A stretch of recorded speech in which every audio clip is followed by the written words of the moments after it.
ರಾಜ್ಯ ರಾಜಕಾರಣದಲ್ಲಿ ಅಲ್ಲೋಲ ಕಲ್ಲೋಲ ಸೃಷ್ಟಿಯಾಗಿದೆ.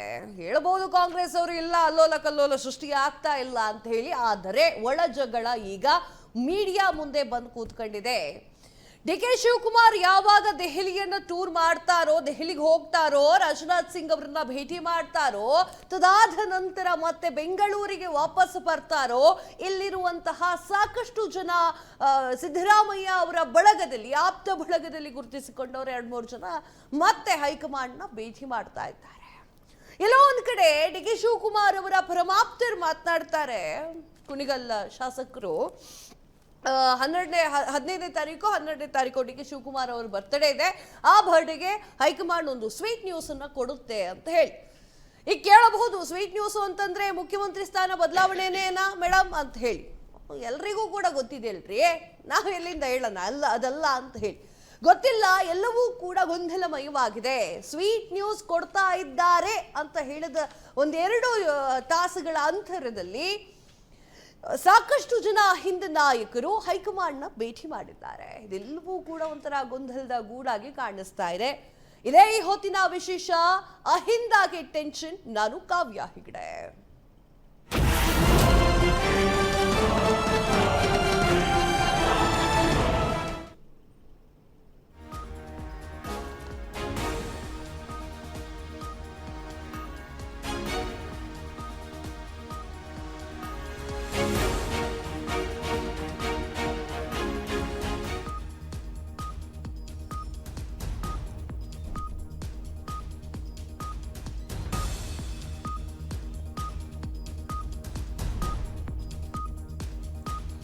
ರಾಜ್ಯ ಕಾಂಗ್ರೆಸ್ನಲ್ಲಿ ಸಿಎಂ ಸೀಟ್ಗಾಗಿ ದಂಗಲ್. ಸಿದ್ದರಾಮಯ್ಯರನ್ನ ಕೆಳಗಿಳಿಸಲಿಕ್ಕೆ ಡಿ.ಕೆ. ಶಿವಕುಮಾರ್ ರಣತಂತ್ರ. ದಿಲ್ಲಿಯ ದಂಡಯಾತ್ರೆ ನಡೆಸಿ ಬಂದಿರುವಂತಹ ಸಿಎಂ ಡಿ.ಕೆ. ಶಿವಕುಮಾರ್ ರಣತಂತ್ರಗಳಿಗೆ ರಿಯಾಕ್ಟ್ ಮಾಡದೇ ಇರುವಂತಹ ಮುಖ್ಯಮಂತ್ರಿ. ರಾಜಕೀಯ ಪಡಸಾಲೆಯಲ್ಲಿ ಏನೇ ನಡೀತಾ ಇದ್ರೂ ಕೂಡ ಗಪ್ ಚುಪ್ ಆಗಿರುವಂತಹ ಸಿದ್ದು ಸೈಲೆಂಟ್ ಆಗಿರೋದಕ್ಕೆ ಅಹಿಂದಾಗೆ ಫುಲ್ ಟೆನ್ಷನ್.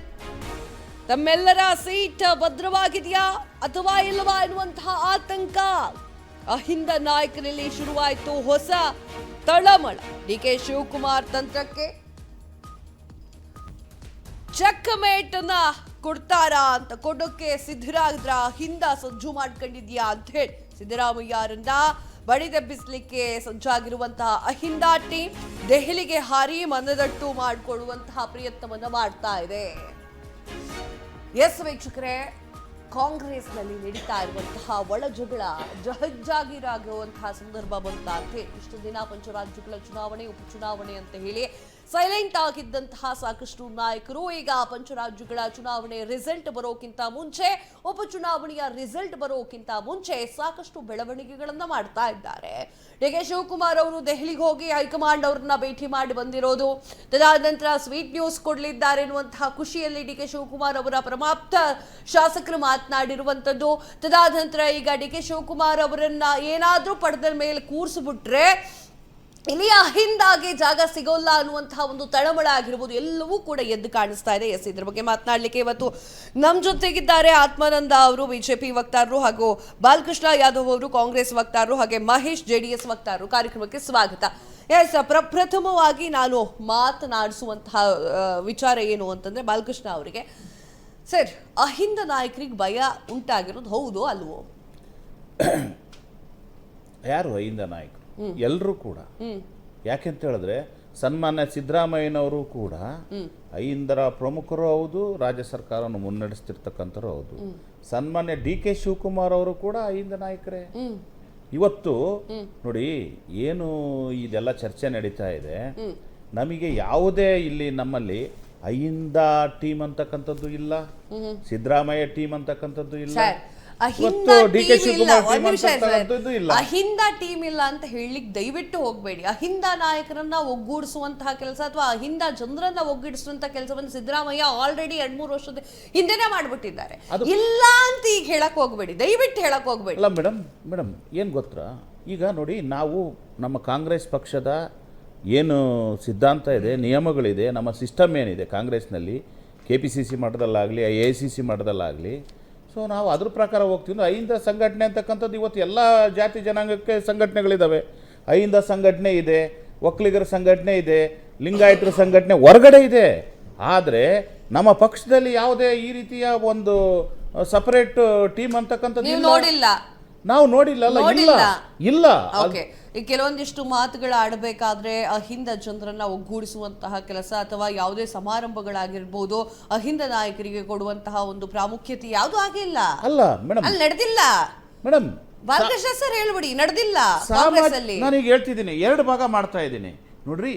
ಸಿದ್ದರಾಮಯ್ಯನವರು ಅಹಿಂದ ನಾಯಕತ್ವದಲ್ಲಿ ಹಿಂದೆ ಇದ್ದಿದ್ದು ನಿಜ, ಈಗಲೂ ನಿಜ. ಯಾವ ಕಾರಣಕ್ಕೋಸ್ಕರ ಸಮಾಜದ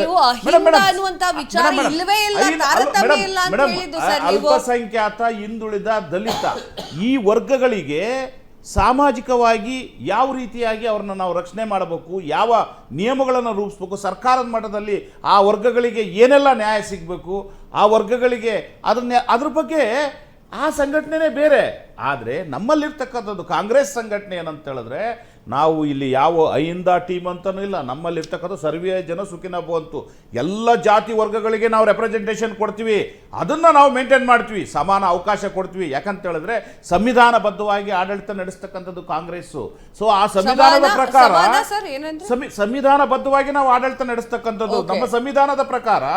ಸೊ ನಮ್ಮ ಕಾಂಗ್ರೆಸ್ನಲ್ಲೂ ಕೂಡ ನಮ್ಮ ಕಾಂಗ್ರೆಸ್ ಸಂವಿಧಾನ ಏನಿದೆ ನಾವು ಅದರಲ್ಲೇ ಹೇಳ್ತೀವಿ ಏನಂತ, ಎಲ್ರಿಗೂ ಕೂಡ ಸಮಾನ ಅವಕಾಶಗಳನ್ನು ನೀಡ್ತಕ್ಕಂಥದ್ದು. ಅಂದ್ರೆ ಇವತ್ತು ಅಸೆಂಬ್ಲಿ ಚುನಾವಣೆ ಅವಕಾಶ ಅಂತಂದ್ರೆ ಜನರಲ್ ಕ್ಯಾಟಗರಿ ಹೆಸರೇ ತಗೊಳ್ಬೇಡಿ ಸರ್ ದಯವಿಟ್ಟು. ನೀವು ಜನರಲ್ ಕ್ಯಾಟಗರಿ ಸಮಾನ ಅವಕಾಶ ನನಗೆ ದೇವರನ್ನೇ ನಾನು ಕಾಣಲಿಲ್ಲ. General category it means what ಹೇಳಿ ನೀವು ನೋಡೋಣ. ಏನ್ ಜನರಲ್ ಕ್ಯಾಟಗರಿ ಅಂದ್ರೆ ಮೇಡಮ್, ಇವತ್ತು ಈಗ ಕರ್ನಾಟಕದ ರಾಜಕಾರಣ ತಗೊಳ್ಳಿ. ನಿಜಲಿಂಗಪ್ಪನವ್ರು ಎಷ್ಟು ವರ್ಷ ಆಡಳಿತ ನಡೆಸ್ತಾರೆ, ಎಸ್.ಎಂ. ಕೃಷ್ಣ ಅವರು ಎಷ್ಟು ವರ್ಷ ಆಡಳಿತ ನಡೆಸ್ತಾರೆ. ಇವತ್ತು ನಾವು ಎಲ್ಲ ವರ್ಗಗಳಿಗೂ ಕಾಂಗ್ರೆಸ್ ರೆಪ್ರೆಸೆಂಟೇಷನ್ ಕೊಟ್ಟಿದೆ. ಇವತ್ತು ಗುಂಡೂರಾವ್ ಅವರು ಯಾವುದು ತಮಗೆ ಗೊತ್ತಿರ್ತಕ್ಕಂಥದ್ದು ಯಾರು, ನಮ್ಮ ಗುಂಡೂರಾವ್ ಮಾಜಿ ಮುಖ್ಯಮಂತ್ರಿಗಳು. ಸೊ ಅವರು ಮುಖ್ಯಮಂತ್ರಿ ಮೀಸಲಾತಿ ಜನಸಾಮಾನ್ಯರಿಗೆ ರಾಜಕಾರಣಿಗಳು ಮೀಸಲಾತಿ ಕೊಟ್ಟಿಲ್ಲ. ಜನರಲ್ ಕ್ಯಾಟಗರಿ ತುಂಬಾ ಮೋಸಕ್ಕೆ ಒಳಗಾಗ್ತಾ ಇದೆ.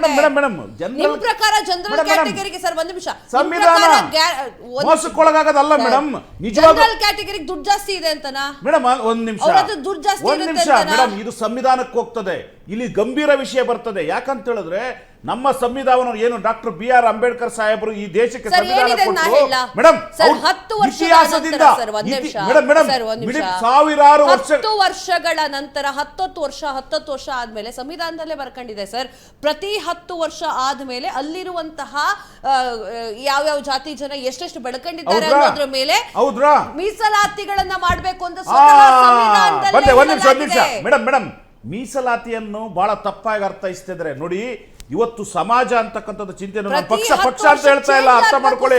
ಇವತ್ತು ಮೇಡಮ್ ಈ ದೇಶದ ಏನು ಇತಿಹಾಸದಿಂದ ಕಲ್ಚರ್ ಅನ್ನ ನೋಡ್ಕೊಂಬರ್ರಿ. ಇವತ್ತು ಗ್ರಾಮಕ್ಕೆ ಬನ್ನಿ, ನನ್ನ ಜೊತೆ ಹೋಗೋಣ. ಇವತ್ತು ಆ ಮೀಸಲಾತಿಗೆ ಏನು ಜನ ಇದ್ದಾರೆ, ಇವತ್ತು 10 ವರ್ಷಕ್ಕೊಂದ್ಸರಿ ಚೇಂಜ್ ಅಂತ ಹೇಳಿದ್ರಿ. ಹಾಗಾದ್ರೆ ಎಷ್ಟು ಜನ ಆ ವರ್ಗಗಳರು ವೈಸ್ ಚಾನ್ಸಲರ್ ಇದ್ದಾರೆ, ಎಷ್ಟು ಜನ ಇವತ್ತು ಆ ವರ್ಗಗಳರು ಪ್ರಮುಖ ಹುದ್ದೆಗಳಲ್ಲಿದ್ದಾರೆ? ಮೇಡಮ್ ಹಂಗಲ್ಲ, ಆಗಲ್ಲ ಮೇಡಮ್. ಭಾರತದ ಸಂವಿಧಾನ ಹೇಳೋದು ಇಷ್ಟೇ, ಏನಂತ ಹೇಳಿದ್ರೆ ಮೀಸಲಾತಿ ಎಲ್ಲೆವರೆಗೂ ಇರಬೇಕು ಅಂತ ಹೇಳಿದ್ರೆ ಒಬ್ಬ ಕಟ್ಟ ಕಡೆಯ ಏನು ಕೊನೆ ಲಾಸ್ಟ್ ಕೆಳಗಡೆ ಬಿದ್ದಿರ್ತಾನಲ್ಲ ಅವನು ಮುಖ್ಯವಾಹಿನಿಗೆ ಬರಬೇಕು. ಅವಾಗ ಮಾತ್ರ ಆ ಮೀಸಲಾತಿ ಬಗ್ಗೆ ನೀವು ಚೇಂಜಸ್ ಅನ್ಬೋದೇ ಹೊರತು ಇವತ್ತು ಇವತ್ತಿನ್ನು ಸೆಂಟ್ರಲೈಸ್ಡ್ ಇದೆ. ಇನ್ನು ನಾವು ಕೆಳಗೆ ಹೋಗೇ ಇಲ್ಲ. ನಾವು ಸ್ಕೀಮ್ಸ್ ಕೊಟ್ಟಿರ್ಬೋದು ಅವ್ರಿಗೆ. ಸರ್ ಕ್ಲೀನ್ ಅಂಡ್ ಕ್ಲಿಯರ್ ಆಗಿ ಒಂದೇ ಮಾತು, ಎಲ್ಲಾ ವರ್ಗದಲ್ಲೂ ಜನರಲ್ ಕ್ಯಾಟಗರಿ ಆಗಿರಬಹುದು, ಒಬಿಸಿ ಆಗಿರಬಹುದು, ಮತ್ತೆ ಬೇರೆ ಕ್ಯಾಟಗರಿ ಬಡವರು ಇದ್ದೇ ಇದ್ದಾರೆ ಸರ್. ಬಡವರು ಇದ್ದೇ ಇದ್ದಾರೆ. ಸಂವಿಧಾನವನ್ನ ತಪ್ಪಾಗಿ ಅರ್ಥೈಸ್ತಾ ಇದ್ದೀರಾ, ಅದು ತಪ್ಪು ಮೇಡಮ್. ಸಂವಿಧಾನ ಏನ್ ಹೇಳ್ತದೆ, ಸಾಮಾಜಿಕವಾಗಿ ಸಾಮಾಜಿಕವಾಗಿ ಆರ್ಥಿಕವಾಗಿ ರಾಜಕೀಯವಾಗಿ ಈ ರೆಪ್ರೆಸೆಂಟೇಷನ್ ಇರಲ್ಲ. ಆ ವರ್ಗಕ್ಕೆ ಮುಂದಕ್ಕೆ ಮುಖ್ಯವಾಹಿನಿಗೆ ಬರ್ಬೇಕಂದ್ರೆ ರಿಸರ್ವೇಶನ್ ಕೊಡಬೇಕು. ಮುಖ್ಯವಾಹಿನಿಗಳು ಬರ್ತಾ ಇದ್ದಾರೆ ಸರ್, ಇಲ್ಲ ಅಂತ ಹೇಳ್ತಾ ಇಲ್ಲ. ರಿಸರ್ವೇಶನ್ ಇಂದ ಸಾಕಷ್ಟು ಜನ ಒಳ್ಳೆದನ್ನ ಪಡ್ಕೊಂಡಿದ್ದಾರೆ, ಇಲ್ಲ ಅಂತ ಇಲ್ಲಿ ಎಲ್ಲೂ ಹೇಳ್ತಾ ಇಲ್ಲ. ಒಳ್ಳೇದಾಗೋದಿಲ್ಲ. ಹಾಗೆ ಅದ್ರ ಜೊತೆಗೂ ಕೂಡ ಬೇರೆ ವರ್ಗದ ಕೂಡ ಬಗ್ಗೆಯೂ ಕೂಡ ಗಮನವನ್ನು ಹರಿಸಬೇಕು. ಒಂದ್ ನಿಮಿಷ ಮೇಡಮ್, ಯಾಕೆ ಆ ವರ್ಗಗಳು ಮುಂಚೂಣಿಯಲ್ಲಿ ಬರ್ತಾ ಇಲ್ಲ ಅದನ್ನು ಕೂಡ ಹೇಳಿ ನೋಡೋಣ. ಯಾಕೆಂದ್ರೆ ಸಾಮಾಜಿಕವಾಗಿ ಅವರು ಹಿಂದುಳಿದಿದ್ದಾರೆ, ಸಾಮಾಜಿಕ ಸ್ಥಾನಮಾನ ಸರಿ ಹೋಗದವರೆಗೂ ಆ ವರ್ಗ ಬರಲ್ಲ. ಅದಕ್ಕೆ ಕಾಂಗ್ರೆಸ್ ಆ ವರ್ಗಗಳಿಗೆ ನಾವು ಪ್ರಾತಿನಿಧ್ಯ ಕೊಟ್ಟು ಬಂದಿರತಕ್ಕಂಥದ್ದು. ಟೆನ್ಷನ್ ಅಲ್ಲಿ ಇದ್ದಾರಾ ಅಹಿಂದ ನಾಯಕರು? ಮೇ 20ನೇ ತಾರೀಕು ಬಂದ್ರೆ ಕಾಂಗ್ರೆಸ್ ಸರ್ಕಾರ ಕರ್ನಾಟಕದಲ್ಲಿ ರಾಜಕಾರಣಕ್ಕೆ ಬಂದು 1096 ದಿನಗಳಾಗುತ್ತೆ. 1096 ದಿನಗಳಲ್ಲಿ 1096ಕ್ಕೂ ಅಧಿಕ ಡಿಬೇಟ್ಗಳನ್ನ ಇವತ್ತೇನಾದ್ರೂ ರಾಜ್ಯದ ಎಲ್ಲಾ ಮಾಧ್ಯಮಗಳಲ್ಲೂ ಮಾಡಿದ್ದೇ ಆದ್ರೆ ಅಧಿಕಾರ ಬಂಧುತ್ವದಿಂದ ಇಲ್ಲಿಯವರೆಗೆ ಕೇವಲ ಅಧಿಕಾರದ ಜಂಜಾಟ, Ahinda versus D K Shivakumar ಅಂತ ಹೇಳೋದು, ಮುಸ್ಲಿಂ ವರ್ಸಸ್ ಡಿ ಕೆ ಶಿವಕುಮಾರ್ ಅಂತ ಹೇಳೋದು, ಇದನ್ನ ಕೇಳಿ ಕೇಳಿ ನಾವು ಡಿಬೇಟ್ ಮಾಡಿ ಮಾಡಿ ಇದಕ್ಕೆ ಸುಸ್ತಾಗಿ ಹೋಗಿದ್ದೀವಿ. ಆದ್ರೆ ಇವತ್ತು ನೀವು ಅಹಿಂದ ಹೆಸರು ಹೇಳಿದ್ದೀರಾ, ಅಹಿಂದ ಹೆಸರನ್ನ ಹೇಳೋದಿಕ್ಕೆ ಏನಾದ್ರೂ ಅರ್ಹತೆ ಇದ್ರೆ ಅದು ಪೂಜ್ಯ ದೇವರಾಜ್ ಅರಸೂರ್ ಅವರಿಗೆ ಮಾತ್ರ ಸಲ್ಲುತ್ತೆ. ಹಾವನೂರು ವರದಿ ಏನಿದೆ, ಇವತ್ತು ಅಹಿಂದ ವರ್ಗಕ್ಕೆ ಮೀಸಲಿಟ್ಟಂತ ಪುಣ್ಯಾತ್ಮ ಅವರಿಬ್ರುವೆ, ಅಂಥವ್ರನ್ನ ಇಂಥ ಹೊತ್ತಿನಲ್ಲಿ ನೆನೆಸ್ಕೊಳ್ಳೋದು ನಮ್ಮ ಭಾಗ್ಯ. ಆದ್ರೆ ಇವತ್ತು ಟಿಲ್ ಟುಡೇ ಇವತ್ತೇನಾಗಿದೆ ರಾಜ್ಯ ಸರ್ಕಾರ ಅಂತ ಹೇಳಿದ್ರೆ, ರಾಜ್ಯದಲ್ಲಿ ಹೇಳೋರಿಲ್ಲ ಕೇಳೋರಿಲ್ಲ.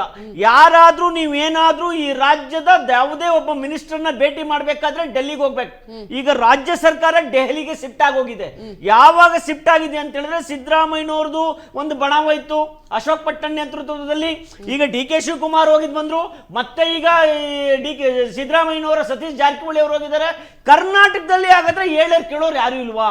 ಇವತ್ತು ಕರ್ನಾಟಕದ ಜನತೆಗೆ ಏನಾಗಿದೆ ಅಂತ ಹೇಳಿದ್ರೆ, ನಮ್ಮ ಆತ್ಮೀಯ ಕಾಂಗ್ರೆಸ್ ವಕ್ತಾರರು ಮಾತನಾಡ್ತಾ ಇದ್ರೆ ಅಹಿಂದ ಅಂದ್ರೆ ಕಾಂಗ್ರೆಸ್ ಅಂತ. ಸತ್ಯ ನೀವ್ ಏನಪ್ಪಾ ಅಂತ ಹೇಳಿದ್ರೆ, ಇವತ್ತು ಆಂಧ್ರ ಪ್ರದೇಶದಲ್ಲಿ ಇರ್ತಕ್ಕಂಥ ತೆಲಂಗಾಣದ ಸಿಎಂ ಹೇಳ್ತಾರೆ ಅಹಿಂದ ಅಂತ ಹೇಳಿದ್ರೆ ಮುಸ್ಲಿಂ ಅಂದ್ರೆ ಅಹಿಂದ, ಈ ರೀತಿ ಅದು ಕಾಂಗ್ರೆಸ್ ಅಂತ ಹೇಳ್ತಾರೆ. ನಾವು ಅನ್ಕೊಂಡಿದ್ವಿ ಕಾಂಗ್ರೆಸ್ ಅಂತ ಹೇಳಿದ್ರೆ ಅದ್ರ ಮುಂದೆ ಒಂದು ಐ ಅಂತಿತ್ತು. ಈ ಐ ಅಂದ್ರೆ ಏನು ಅಂತ ನಮ್ಗೆ ಗೊತ್ತೇನೆ ಇರಲಿಲ್ಲ, ಇವಾಗ ಗೊತ್ತಾಯ್ತು.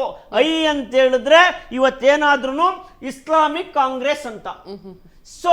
ಇವತ್ತೇನು ಅಂತ ಹೇಳಿದ್ರೆ, ದಾವಣಗೆರೆ ಚುನಾವಣೆ ಮುಗಿದ ನಂತರ ಕರ್ನಾಟಕದಲ್ಲಿ ಆಗ್ತಾ ಇರ್ತಕ್ಕಂಥ ಬೆಳವಣಿಗೆಗಳನ್ನ ನೋಡಿ, ಇವತ್ತು ಯಾರ್ಯಾರು ಗೆಟ್ ಔಟ್ ಕಾಂಗ್ರೆಸ್ ನಲ್ಲಿ, ಅಹಿಂದ ಪಕ್ಷದಲ್ಲಿ ಸಿದ್ದರಾಮಯ್ಯನವರು 1997ನೇ ಇಸ್ವಿಲಿ JDS ಪಕ್ಷದಿಂದ ಕಳ್ಕೊಂಡು ಹೋದ್ರಲ್ಲ, ಯಾರನ್ನ ನಾಯಕರನ್ನ ಅವತ್ತು ಹೋದ್ರಲ್ಲ, ಅಲ್ಪಸಂಖ್ಯಾತರು ಎಷ್ಟು ಜನ ಹೋದ್ರು, ದಲಿತರು ಎಷ್ಟು ಜನ ಹೋದ್ರು, ಮಾದೇವಪ್ಪನವರನ್ನ ಹಿಡ್ಕೊಂಡು, ಶ್ರೀನಿವಾಸ್ ಪ್ರಸಾದ್ ಅವರನ್ನ ಹಿಡ್ಕೊಂಡು, ಜಮೀರ್ ಅಹಮದ್ ಖಾನ್ ಅವರನ್ನ ಹಿಡ್ಕೊಂಡು, ರಾಜಣ್ಣನವರನ್ನ ಹಿಡ್ಕೊಂಡು ಇವರೆಲ್ಲರೂ ಹೋದ್ರು.